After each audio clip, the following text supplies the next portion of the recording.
Here's what's coming up on this week's episode of We Have Till 5. I think I expect everybody to be Rey Mysterio as soon as they're donning the mask.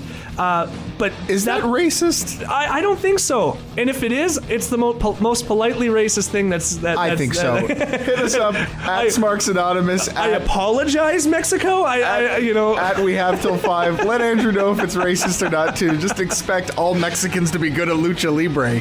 This match made it, I think, just because they were able to take me from a place where I didn't care at all. Like literally half asleep on the couch. And all of a sudden, I'm wide awake and I'm watching these two really, really, really go. After the break, Andrew Kent counts down his top 5 Mae Young Classic matches here on We Have Till 5. Hey, it's at Matthew Sucrum here to tell you about the Wrasslun Show podcast. You've got nothing. However, we have till 5 every Friday in the Wrasslun Show network. This week we're counting down on... Do we have a problem? Yeah, Smarky Smark here is trying to take over this commercial. Did someone say takeover? Because on the Go Home spot, I cover all the goings on in NXT, including takeovers, as well as everything else happening in WWE and beyond. Where did you come from, Jeff? I just drove in. Well, take the next exit, would you? This is my commercial. You mean our commercial? Cut. Try it again. I don't want this commercial to end up like some of the more regrettable movies I review on Ropes to Reels. I want it to end up like one of the good movies I review on Ropes to Reels. Nobody asked you, Drew. Oh, you want to go, Sparky Plug? When you host the Wrasslun Show, the Go Home Spot, Ropes to Reels, and We Have Till 5 podcasts all on one network, spontaneous host battle royals just kind of happen. The Wrasslun Show Network, where everything is wrestling and wrestling is everything.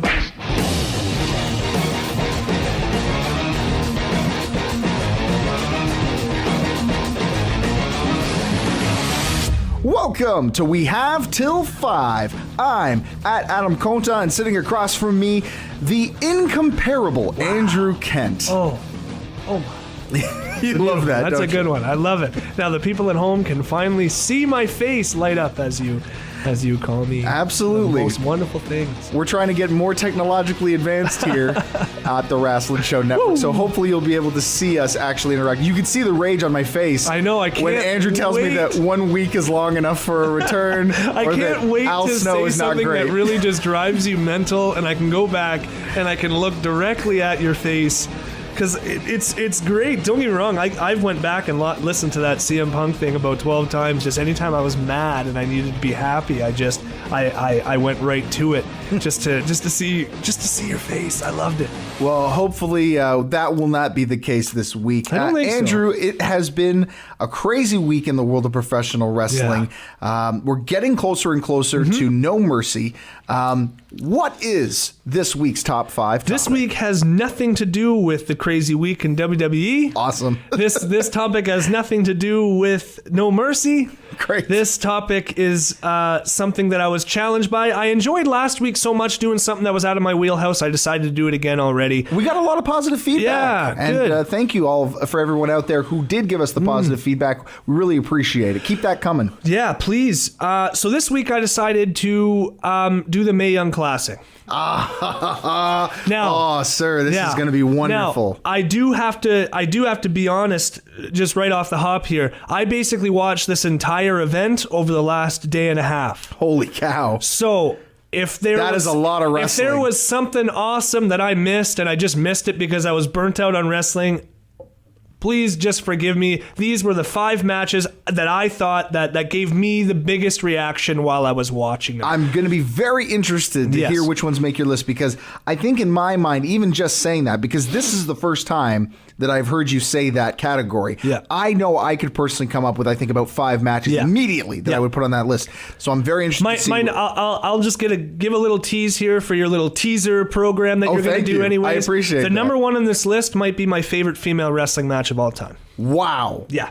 That's a statement right there. All happening right now on We Have Till 5. So, hey, let's not wait any longer, Andrew. Get right to it. Number 5. Number 5, we're going to the opening match. I thought this match was a fantastic way to open the program. It was Kaylee Ray versus Princessa Suhei. I practiced on the way over, and I still messed it up. I'm basically Don Cherry / Chris Jericho. This was, I think, a very cool way to start the tournament.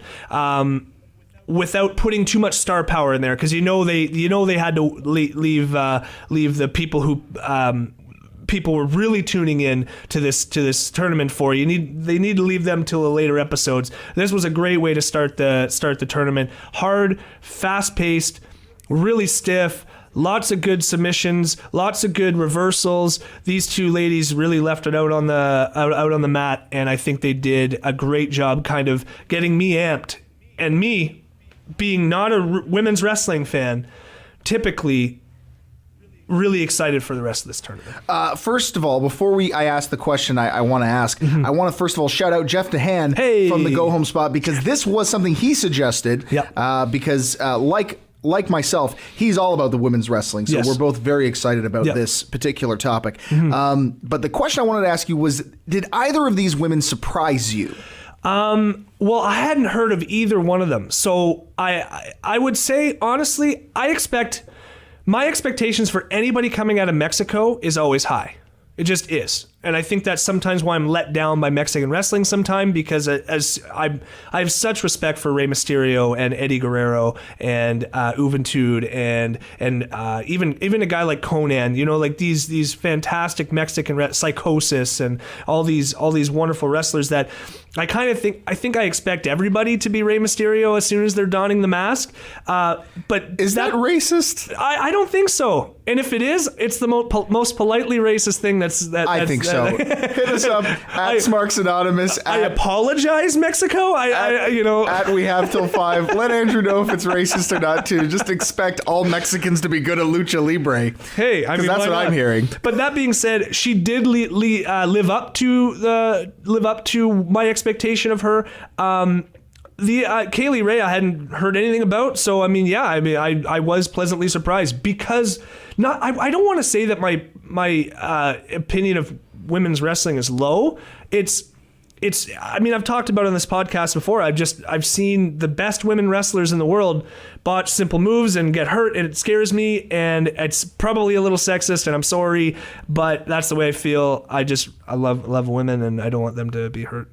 Direct all your hate mail to at not Ropes to Reels, at We Have Till 5, and at Smarks Anonymous. Please don't send any hate mail to Drew. The real Drew. He doesn't. The real Drew. Yeah. Well, you're Andrew. Oh, that's good. Well, not when you're mad at Drew. No, absolutely not. Not when you're mad at Drew. When I'm mad at him, then he levels up to Andrew. Yeah. Full disclosure, I have a Princessa Suhei mask. Really? Yes, I am a collector of Lucha Libre and Puresu masks, and the Princess Suhei mask was one of my first, because I love the butterfly design. I thought it was really cool looking.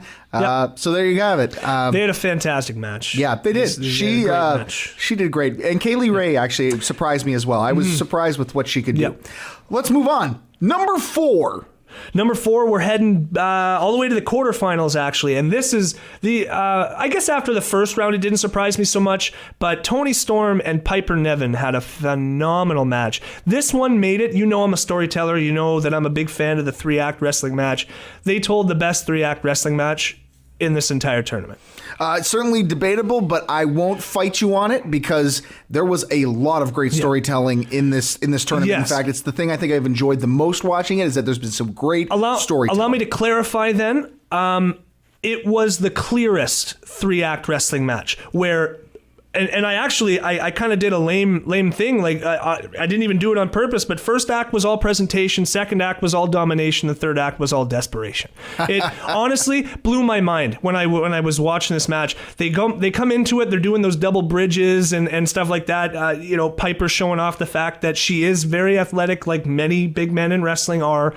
throwing the bridge out there, and she's able to ham it up with Toni Storm, who was it you who said that on your Facebook that she reminded you a bit of Shawn Michaels? Absolutely. And I feel like as soon as I watched her within the first couple of minutes, I was like, man, does she ever remind me of the Heartbreak Kid? And I'm talking like early 90s Shawn Michaels, 93, 94 Shawn Michaels. Yeah, no, and so her attitude, but Piper was able to match that attitude, and they had a really fun start to the match. And I was like, oh, this is going to be a fun match. And then all of a sudden, Piper had enough, and she dropped a big splash on Toni Storm as she was bridging. And then that went into the second act of just domination, and Piper just slowly annihilates her for the rest of this act, and they do a good job. She comes back once slightly, but leading into the third act of this match, she gets right back on it, and then she hits the Michinoku driver, and she can't do it, and she doesn't get the win, and she goes into this desperation mode, and she tries to do the top rope avalanche,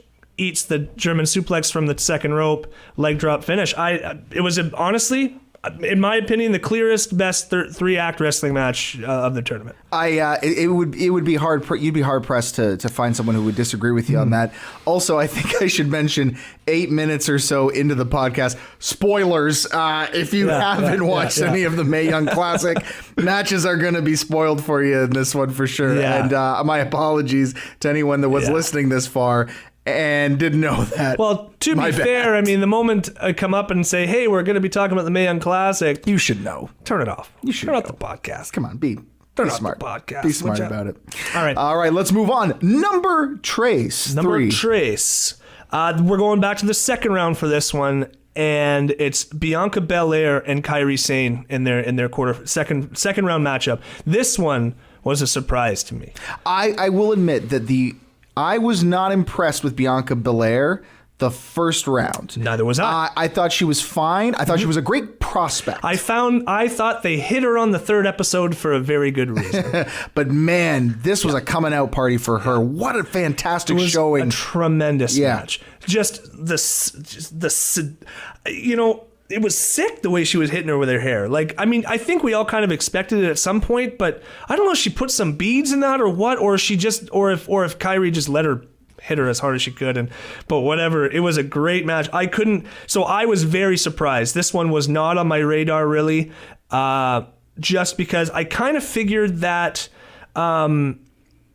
they were kind of just feeding Bianca to Kairi. I thought it was going to be Kairi had that really competitive match in the first round, and then I thought they were kind of just feeding her an easy second round because she had such a physical matchup, and I was wrong. I was very, very wrong. This was one of the most physical matchups of the tournament so far. We're hearing a lot out of the Performance Center about Bianca Belair and how she is just killing it in terms of the training, as well as they are having this combine recently, and apparently she was just miles away from everybody else. And watching her in this match, I saw exactly how that would be possible. Agreed. Because totally agree. She's got ungodly amounts of natural talent and some real charisma as well. And the fact that she is green, very green. Apparently a year in the business. Yeah. So and having a fantastic match like with one of the most celebrated female wrestlers in this tournament, but in the world as well. So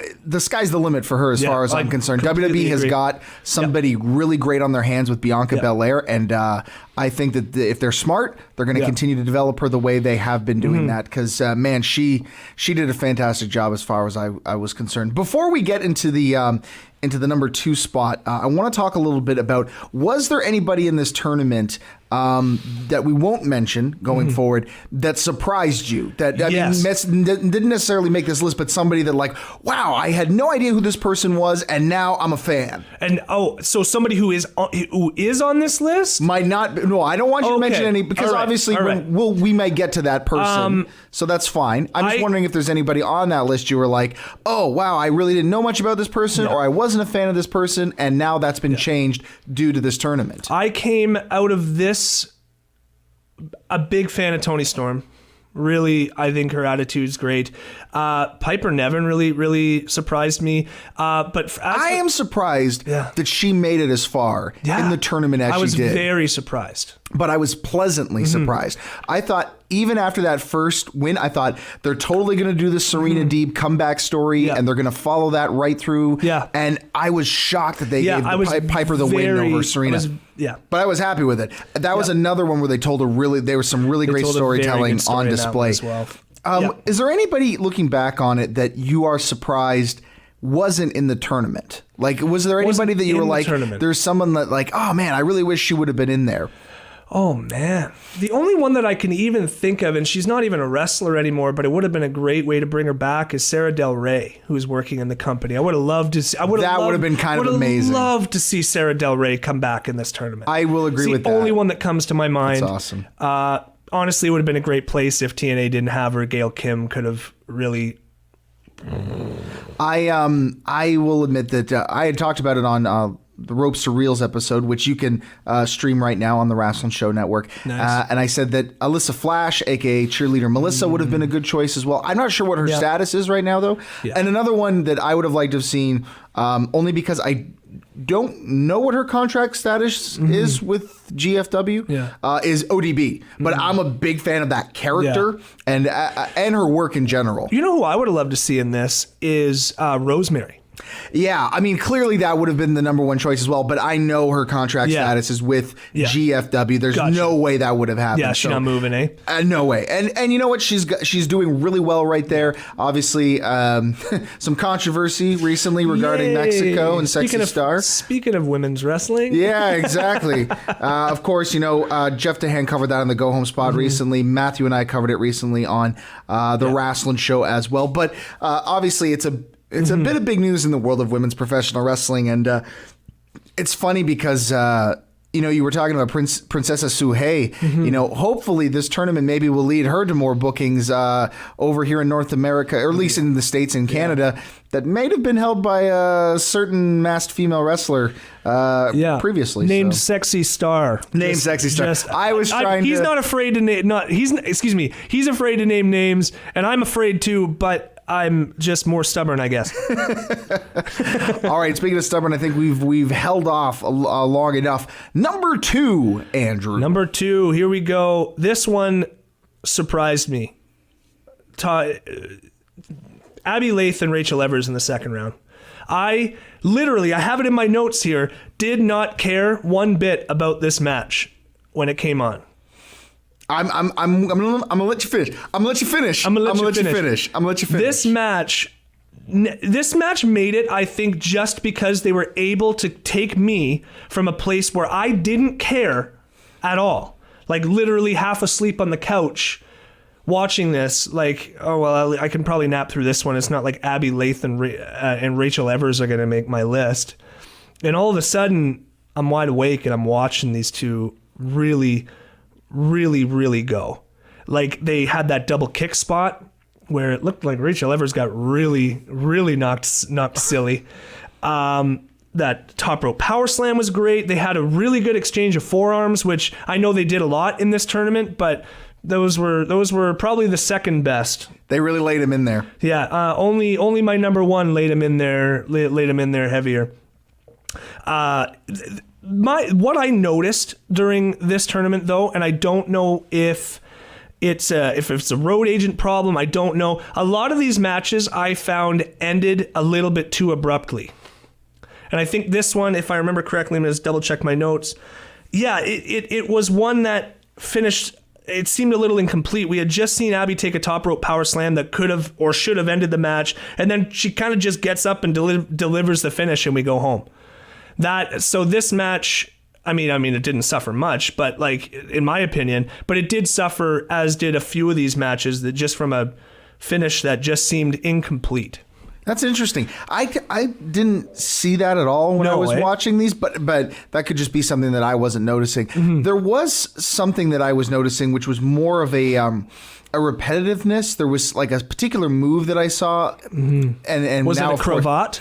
No, I won't say cravat because that was Piper Nevin's thing as a European. But so did a bunch of them threw a cravat on. It's European. That's the European version of a headlock, or a chinlock. I'm not gonna fault them for that. Fair enough. But what I do want to say is that I'm glad we brought up this match because those are two women that I do want to talk about in this tournament. Abby Lath was.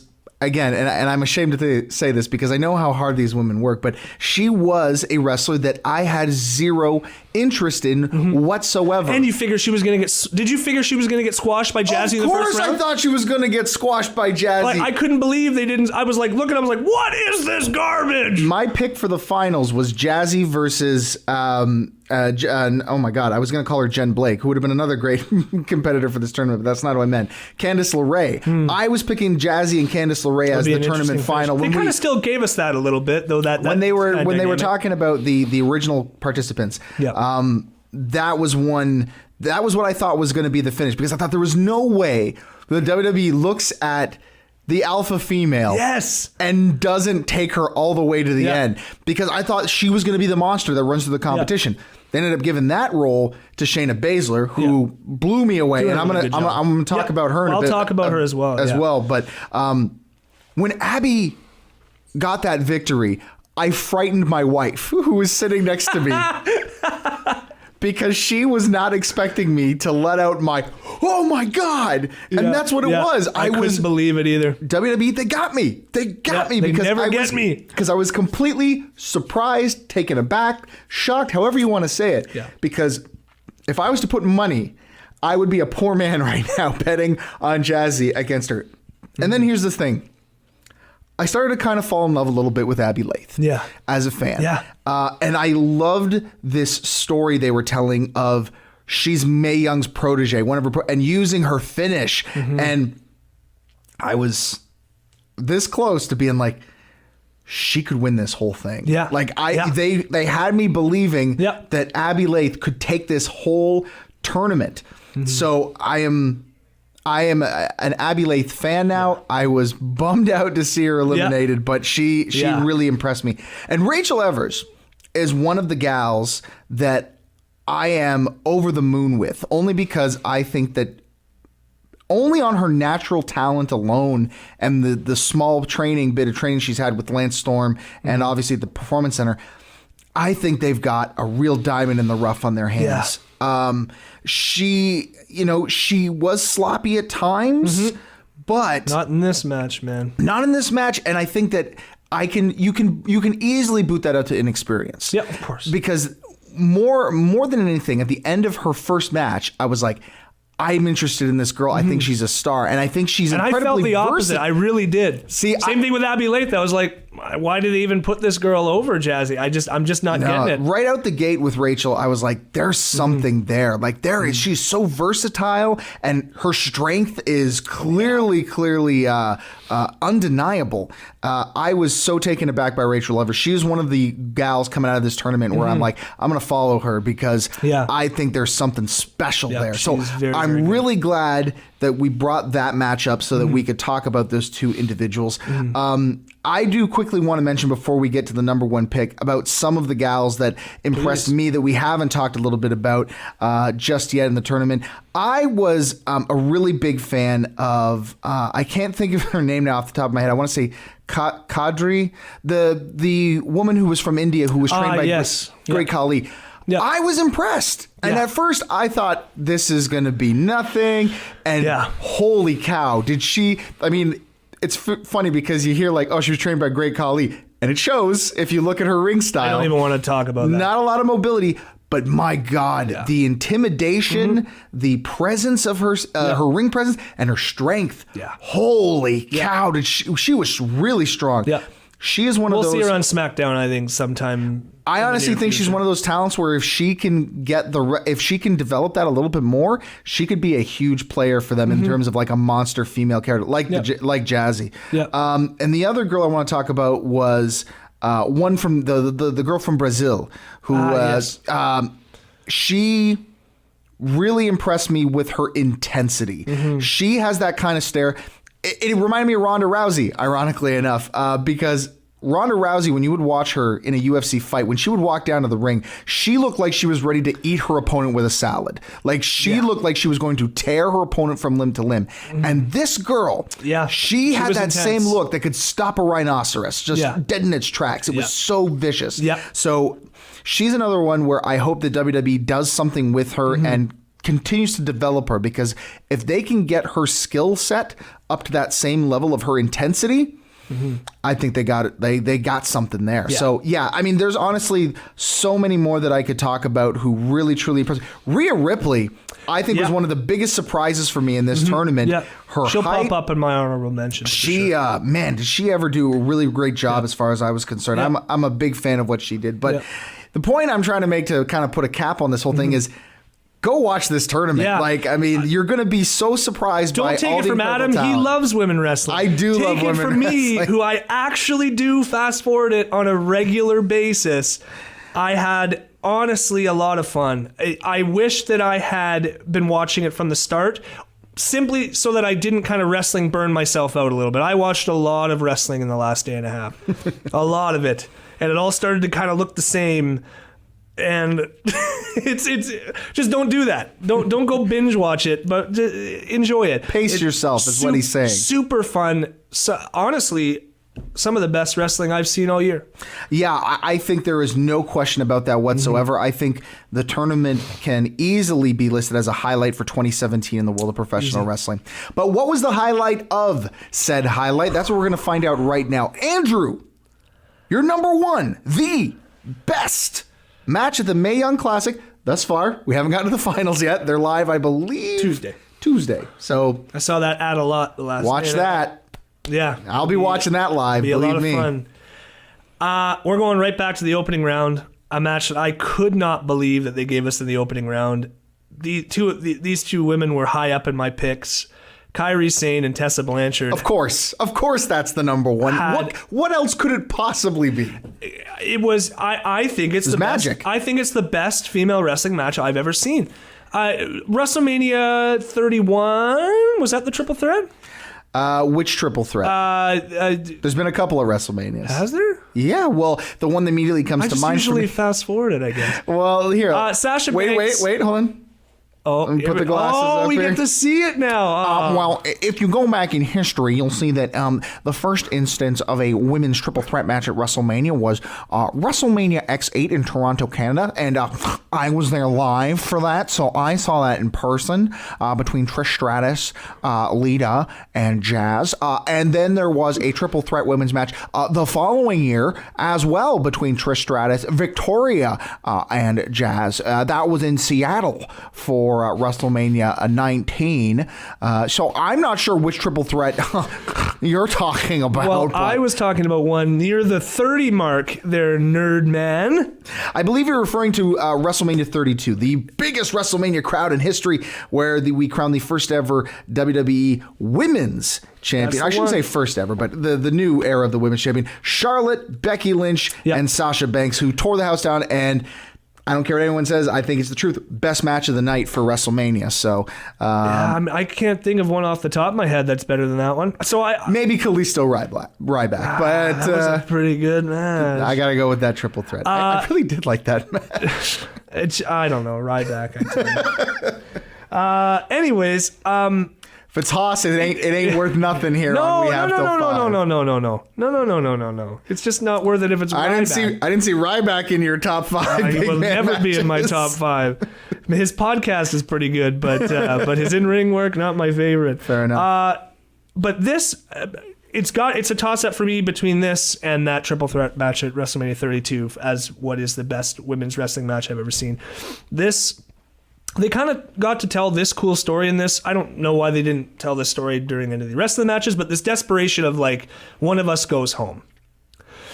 And we're both supposed to win the whole thing. I mean, they kind of gave us the finals in round one. And I think that's how they intended it. I hope it's because they have Tessa Blanchard. They don't need to, she's just going to be in the company and like she doesn't need to be given the rub. She got put over pretty hard in this match, but they really wanted that David and Goliath in the final, Shayna Baszler versus Kairi Sane. But these two, I can't believe how hard they hit each other.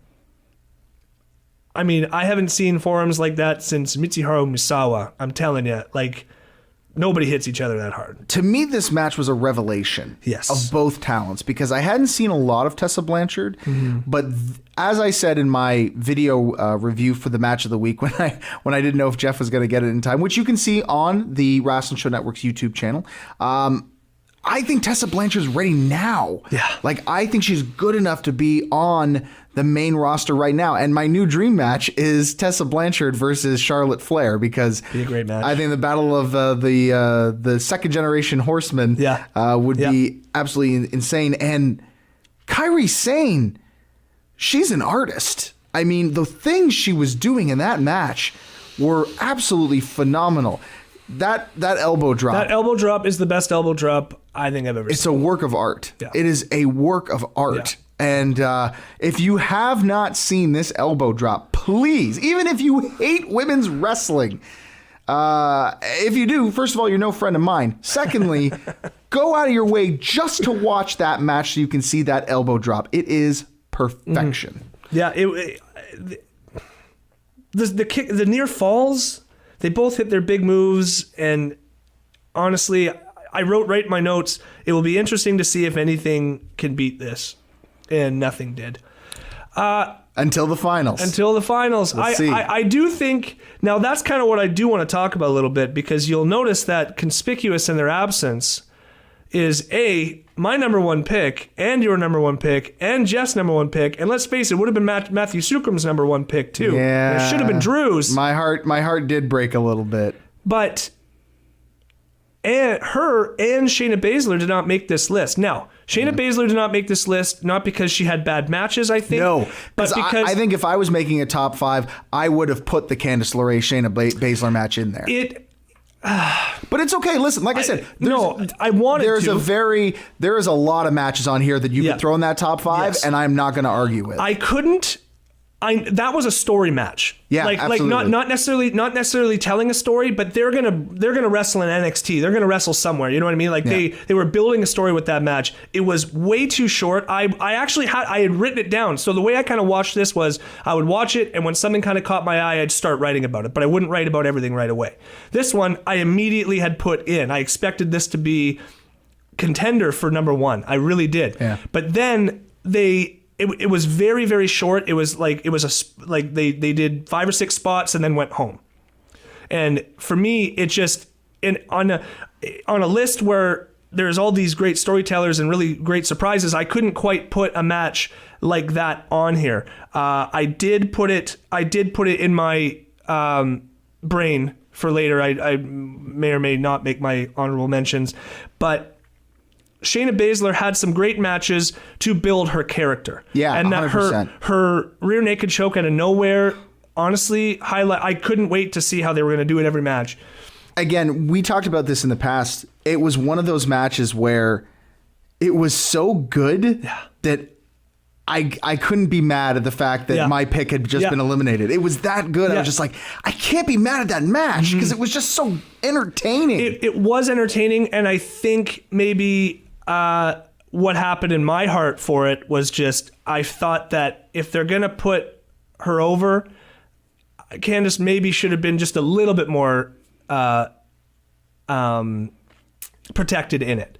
She got some offense in the middle, but that's about it. I mean, they went out there and wrestled for 6 minutes. What I liked about it is that it's Raw in 2003? Well, here's the thing, though. I liked the shortness of the match because the first 5 minutes of that 6 minutes match is all Candice. True. And this was the surprise because Shayna had been so dominant for the other 2 or 3 rounds that when little old Candice LeRae started whooping Shayna Baszler's butt, everybody was in shock. They were just oh my, like JR even sold it. He's like, this could be an upset right here. Yeah. And that's the story they told, that Shayna came back a little bit. She was able to avoid being eliminated. And then what it all came down to, split second. Yeah. And that was the move that they were selling, was that once she locks that in, you're done.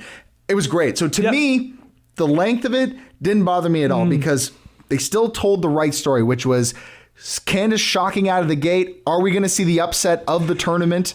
And no, we're not, because Shayna Baszler's still the woman. I think they should have given her. I guess what they might be doing is they fed her Candice LeRae a little bit to show that Baszler has already beaten a smaller competitor. That's why they gave Baszler the competitive match with Mercedes Martinez in the next round, because in my mind those should have been reversed. It should have been Martinez getting kind of fed to her a little bit, and then LeRae giving her a run for the money heading into the finals. But again, armchair booking, and I'm probably more speaking with my heart here, But you know what? That's the great thing about this tournament, yes. and that's the great thing that has been this tournament, is that you could play it several different ways, and it all works. Yeah. Because these women have been so impressive since this tournament was filmed. And, honestly, I think you and I, we could talk all night long about this tournament. And what we want you to do is keep the conversation going. So if you have thoughts on the Mae Young Classic, whether it be people you were excited to see, people you weren't excited to see and ended up being excited to see, matches you loved, matches you hated, whatever it is, tell us at Adam Conta, at Smarks Anonymous, at We Have Till 5. We want to hear about it. And in the meantime, that's it. We've gotten through your picks for the top 5. Let us know yours. We'd love to hear it. We will have a video with some honorable mentions coming out as well, so keep an eye out for that. And until next week, I think we're breaking the hold. Unless you have anything else to add. Well, hey, I just to add to your list. Add to your call to action this week. Let us know who's gonna win. Yeah, that's right. Who's gonna take home the big trophy? Yeah. Shayna Baszler or Kairi Sane? She going to drop the big elbow, or is the Japanese sensation going to get choked out? We'll see what happens. Yeah, we will. I'm really excited. Yeah. Quick, who's your pick? Who's your pick? I don't see the WWE not going with Shayna Baszler on this. I really don't. Just to be argumentative, I'll go Kairi Sane. And There's too much star power. There's too much star power with Ronda Rousey. There's too much future for her not to win. I think we're going to get a happy ending. But we'll see. We'll find out on Tuesday. And until then, I'm at Adam Conta. Sitting across from me is the incomparable Andrew Kent. And that's it. We're breaking the hold. This